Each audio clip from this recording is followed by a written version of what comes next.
Welcome everyone to our first From Word to Action webinar. We are looking forward to an interesting discussion with you and the Blue Whales, Blue Skies program leaders. So let's wait a few more seconds so people can join the call. Just a few more organizational marks. So this session is being recorded. Also, if some colleagues or friends of yours are joining, you can share it afterwards and you will also get a copy of the recording. And you are also able to use the Q&A box in the meeting. And this is also possible to put anonymous question in this box. So we are looking forward to your comments as well.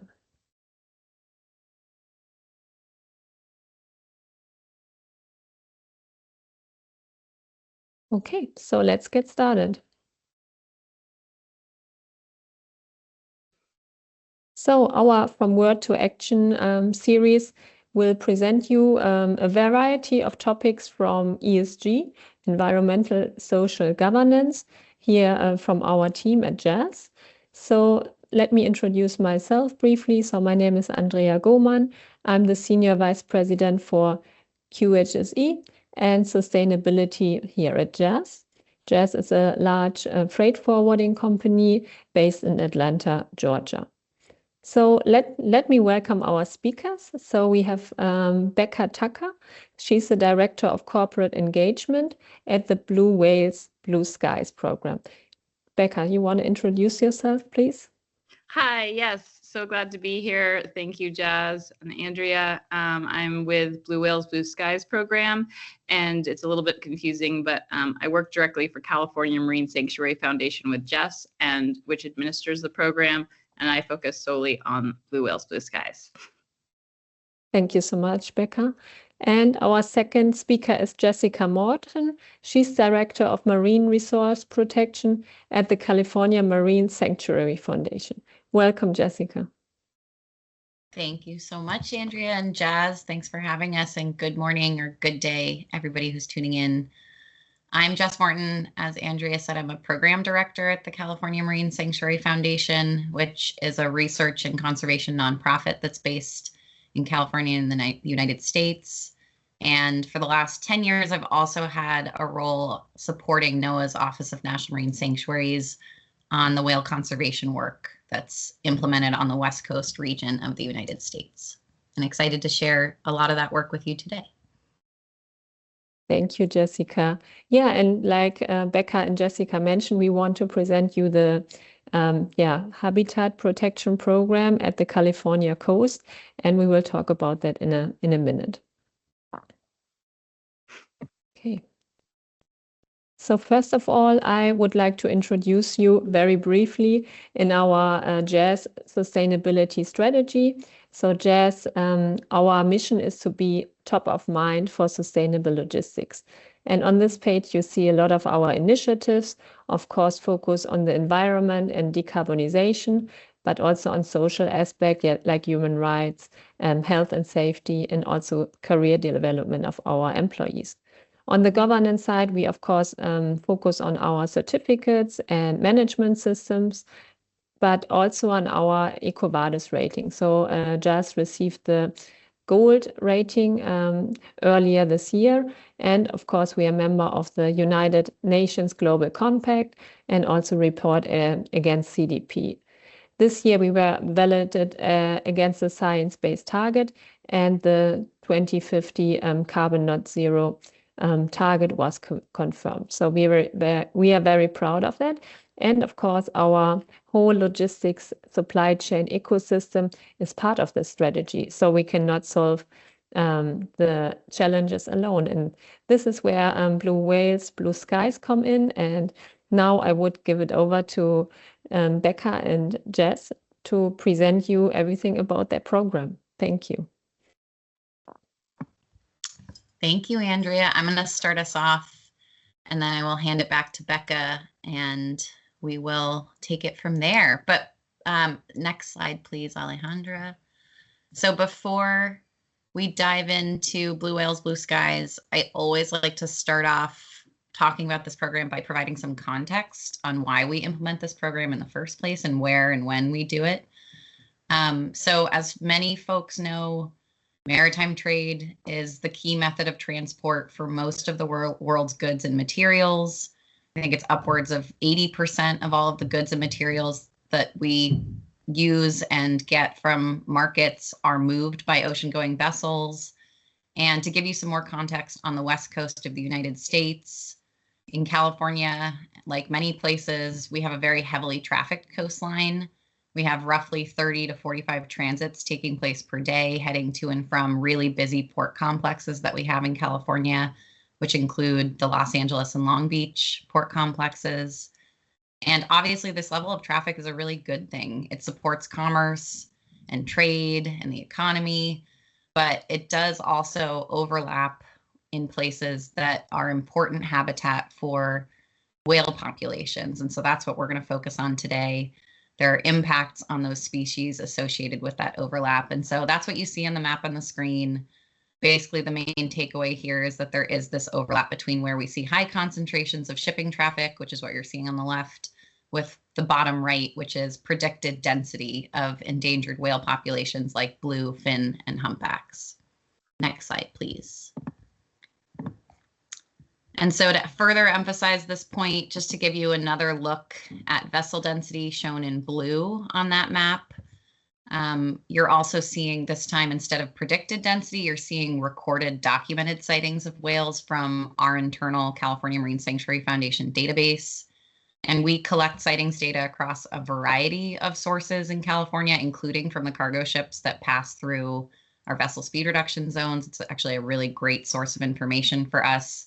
And it all helps us understand the distribution, the density, and the timing of whale presence in our region, as well as underscore the point I just made that there is this overlap that continues to exist between shipping traffic and whale movements. Next slide, please. And so what does that mean in terms of impacts? I'll start with whales, and these are the more negative slides, but we'll get to the happy stuff in a little bit too. So unfortunately, in California and lots of other places around the world, when that overlap happens, we do see impacts, and most notably in the form of collisions that we refer to as ship strikes.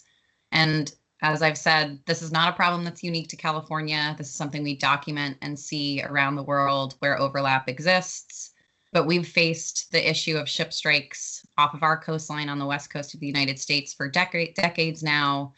And we've unfortunately documented over 100 incidents of fatal collisions in the last 20 years on the US West Coast. And it's over 60 incidents on endangered whales alone in the last 10 years. And I know the numbers and the photos on the screen are upsetting, but the bad news to add to that is that the numbers that I just cited and the incidents that you see on the map, we know likely represent a minimum estimate of how much this is happening. Basically, we know that a lot of incidents are happening out at sea where the strikes maybe aren't noticed or documented or recorded. Big vessels often don't know they've hit and killed a whale. And so really importantly, we work with modelers and researchers to also estimate what we think the risk to whales is associated with this vessel activity. And so just to give you a sense, one of the best estimates we have for the US West Coast suggests that it's closer to 80 endangered whales hit and killed each year. So every single year, 80 endangered whales hit and killed by ships off of the US West Coast alone. Next slide, please. And then moving to air impacts, I'm a whale conservation lead, so that's my area of focus, but we've worked really closely with county air district agencies in California, and they've taught me lots of helpful things about the air quality impacts of shipping traffic. And so we know that fuel burning vessels also emit harmful pollutants and emissions that obviously contribute to greenhouse gas concentrations, but they also impact our coastal and even inland air quality, depending on how those emissions move towards shore and inshore. And there's a number of emissions that are of concern. Particulate matter, diesel particulate matter is one of them, but it's really the NOx emissions that we see most directly impact air quality to our coastal communities. And there's a statewide average of over 20% of the NOx emissions in California are attributed to this ocean-going traffic. And in some counties, like in Santa Barbara County in Southern California, that number actually goes above 50%. Next slide, please. And then lastly, in terms of underwater noise impacts, we also know from working with research partners that introducing vessel traffic introduces underwater noise impacts on the ecosystems and then also on sound sensitive species like whales that inhabit them. And one of the biggest challenges that you'll see on the bottom right figure with shipping traffic is that the underwater noise shipping emits just happens to occupy the same frequency as the whales' communications do, which means that introduction of noisy ships can also drown out their ability to talk with one another and orient themselves in an already very noisy ocean. And so now that I've set the context and covered sort of the negative angles of this, I'm going to hand it over to my colleague Becca, and she can share all of the good news and what we've done to address these impacts. Great, thanks, Jess. So what we do and who Blue Whales, Blue Skies are, about a decade ago, so in 2014, what was happening was that NOAA had long been issuing this voluntary request for vessels to please slow down to whale safer 10 knots, but there was not strong industry response. And so a group of innovative people got together across NOAA National Marine Sanctuaries and the air districts, and they said, we have this problem. There is not strong industry awareness or cooperation with these efforts. What else could we do to incentivize global shipping lines to voluntarily reduce speeds during the critical season when endangered whales are present in these shipping lanes and smog is a significant problem? And so that's why in 2014, Blue Whales, Blue Skies was born. So we are a collaborative partnership that includes coastal California air districts, California National Marine Sanctuaries, NGOs, nonprofit partners, and research partners. And each year we work to both encourage shipping lines to participate in the program, to verify through AIS data which shipping lines are slowing down. So we look at every single ship in their fleet and we quantify that. And then we also quantify each year with our environmental partners all the different environmental benefits around reducing emissions, underwater radiated noise, and the risk of fatal ship strikes. So next slide, please. The good news is, fast forward to, this was a picture from the Port of LA at our last year's award season, as well as our mid-season results. Good news is we now went from, in 2014, I think the first year we had 7 participating shipping lines. So a small start, but last year we had 49 international shipping lines participating. And out of container ship and car traffic, that represents about 90% of all eligible traffic moving through these VSR zones, excuse me. And so those logos you see, these are the results from our mid-season report. Each year we will report at halfway through the season, which was in September we released this, and then we will again when the season closes in January. These shipping lines, you can see the top there, those are the highest performers, followed by our Gold Award and Blue Sky Award. Next slide, please. So I mentioned, how do we encourage and incentivize participation? And one of the main ways is providing industry certainty that if they cooperate and slow down, we will verify their efforts. So we get AIS data, if you're not familiar. All these large ships have to ping their location and speed. We obtain this data, and with our partners, we will analyze every single ship route and then quantify the percent of total distance traveled across a shipping line's fleet at that whale safer speed. And that's all within these green zones. So that map on the left there shows, those are our VSR zones for the 2024 season. And we'll look at every single ship through those tracks. And then I'm pairing it over there with the map that Jess alluded to, where you can see all those yellow dots are the whale sightings. And Another key element of our program, which Jess mentioned, is our monthly reporting. So to make sure that shipping captains have as close to real-time data as possible, every month throughout the season, we will send monthly reports that includes every single ship with mileage through the zones, how those ships are performing, and we also include whale sightings data. And we encourage and strongly recommend that ship captains submit those whale sightings reports. That data is included in these data sets you see here. And we also provide, real-time information. I think it was this past May, there was an amazing day where our aerial surveys found 92 or spotted 92 humpback whales in the channel. And thanks to Jess, she alerted all the mariners of that unique opportunity and made sure they were especially cautious and wherever possible, traveling at whale safer speeds. Next slide, please. So, as I mentioned, we verify every single ship's total distance traveled across the zones at whale safer speed. We aggregate that up so each shipping line knows their performance, and we provide awards and recognition to the top performing lines. So this year, shipping lines where 90% of total distance traveled at whale safer speeds will receive our coveted Whale Tail Award, followed by our Gold and Blue Sky, which means 50% or more. And then once we've quantified all that for the 2025 season, we then work with our research partners, which include Scripps Institution of Oceanography, University of Washington, and Starcrest, and we look at all the co-benefits. So what did that cooperation compared to out of season shipping line behavior do to reduce air emissions, underwater radiated noise, and the risk of ship strikes? And each year we provide that data, we talk about it, and we also provide it specifically to the shipping lines and encourage them to include that in their reporting and their sustainability efforts and their efforts around biodiversity protection. Next slide, please. So a key motivator for industry is that we promise and work hard to communicate about this issue. Even myself, I love whales, and until I joined Blue Whales, Blue Skies, I was not close at all to understanding the scale of this problem. So we see a lot of our efforts, and the opportunity is to ensure that we are amplifying this issue, as well as the opportunities for the maritime industry. And our ambassadors will explain a little bit in a moment to get involved in this issue and how our collective efforts can make a huge impact.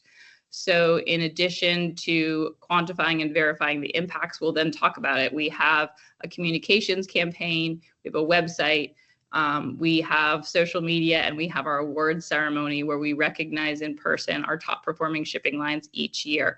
That again is the picture from the Port of LA with our Sapphire Award shipping line representatives.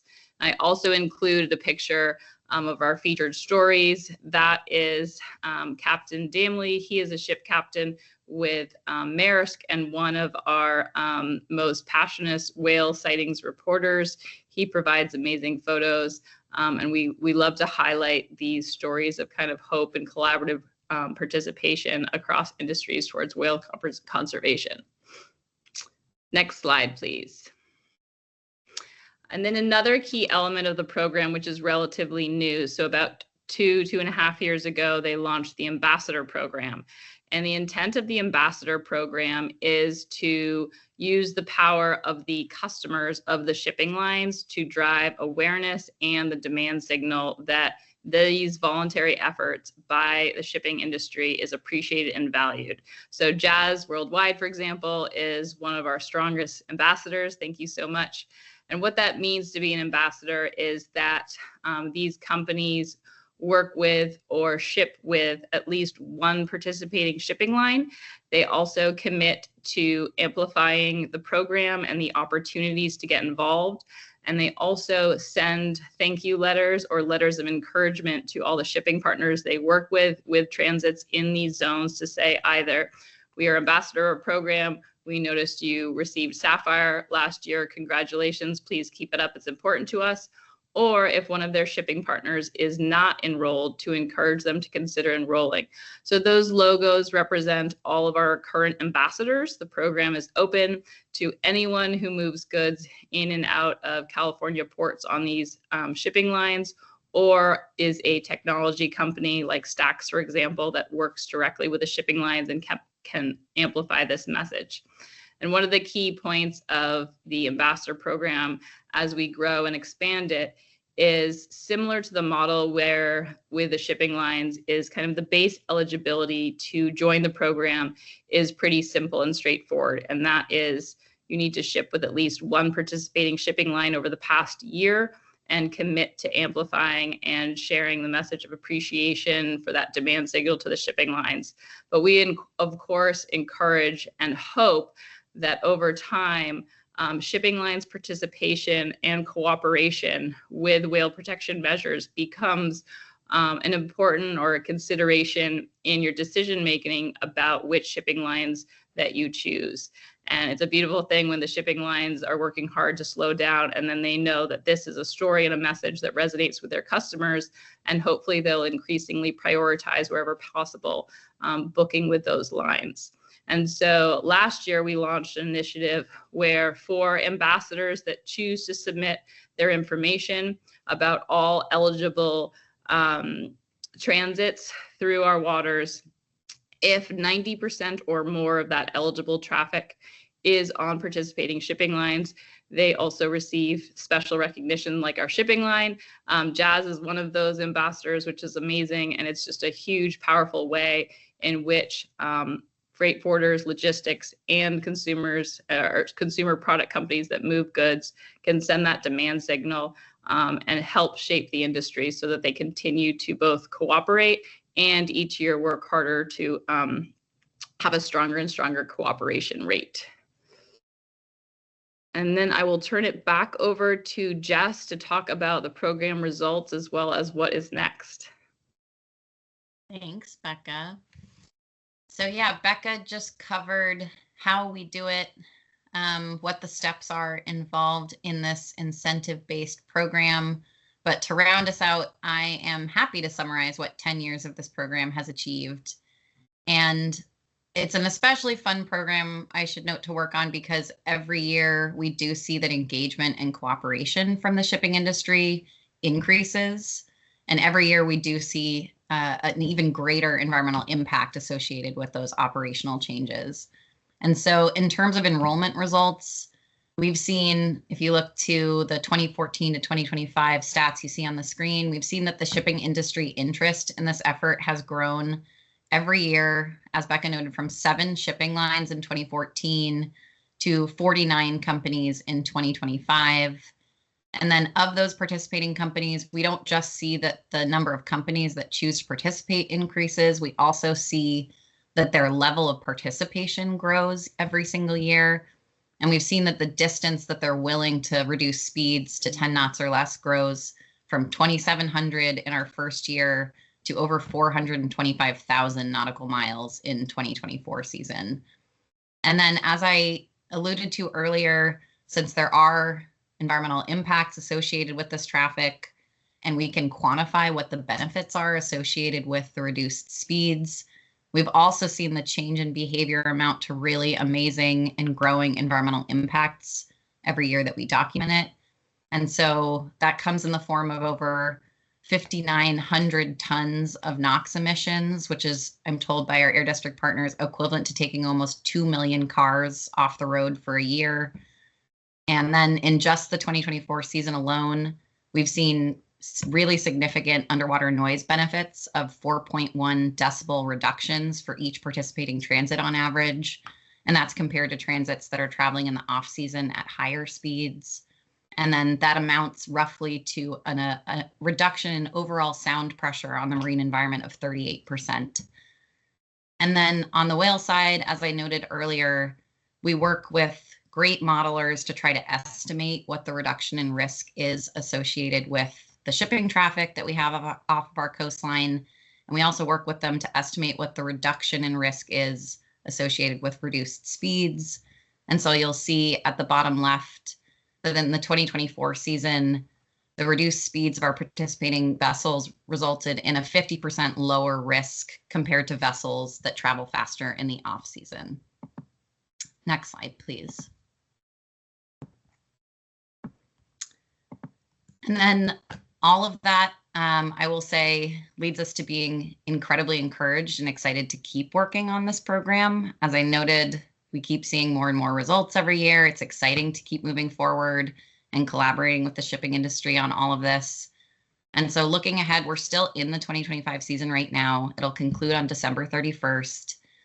And then pretty soon, right around now, we'll start thinking through our plans for 2026.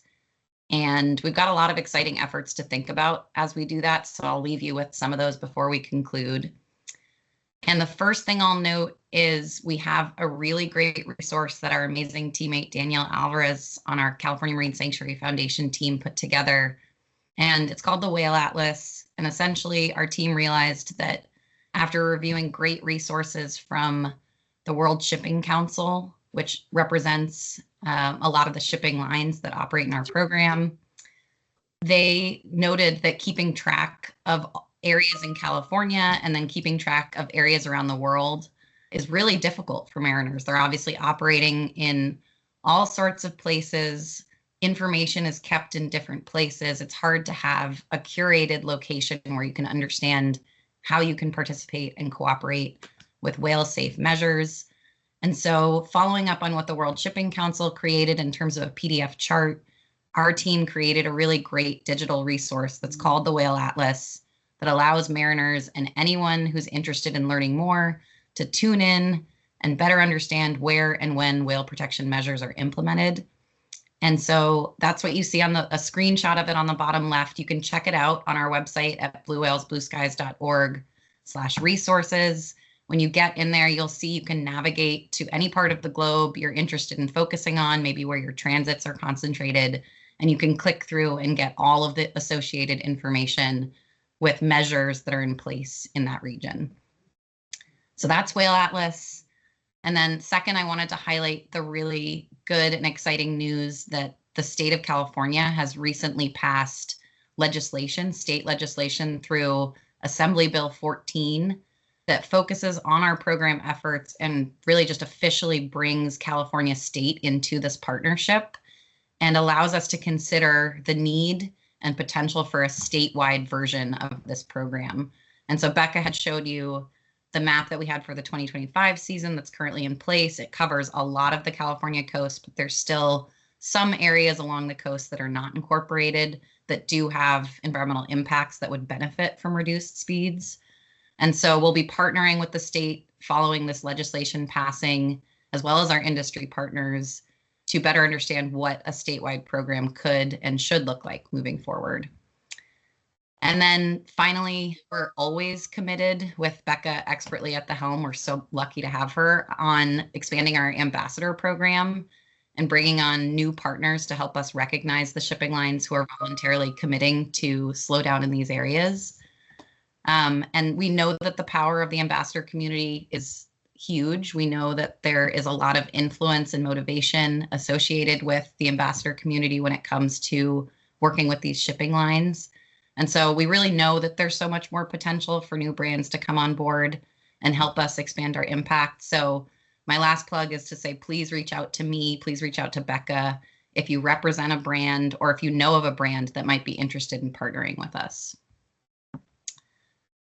And I think I'll stop myself there, but huge thank you to Andrea, to JAS, for everybody for tuning in. And Becca, I'll hand it back to you if you have any final words on anything I missed. No, thank you so much, Jess, and of course to JAS for having us and being such a great partner. As Jess mentioned, please reach out at any time. Part of our job is to communicate and reach new audiences. So we love questions. We all love whales and clean air so much. So it's a topic we get really excited to talk about. So our contact is there. We're also on Instagram, and our website has those resources, including the Whale Atlas. Thank you so much. Yeah, thank you, Jess and Becca. We are very proud to be a member, Sapphire Ambassador of the Blue Blue Whales, Blue Skies program. And I can only encourage all our guests here in the webinar to check out the website, contact JAS and Becca for any further information, and maybe you or your company is interested in joining as an ambassador. Of course, we are very proud also from the commitment of our ocean freight team and also our carriers, because without you, it wouldn't be possible to be successful and to have this impact on the marine ecosystem at California coast. So we here in the call and our team JAS, thank you very much for the participation and the inspiration during your workday. We know it takes some effort also to join us here for half an hour, but this was an impactful first webinar in our From Word to Action series, and we will be back soon to give you new inspiration for your supply chain strategy and also for your shipping decision. Thank you so much. Also our colleague Alejandra for the technical support, and hope to see you soon. Thank you.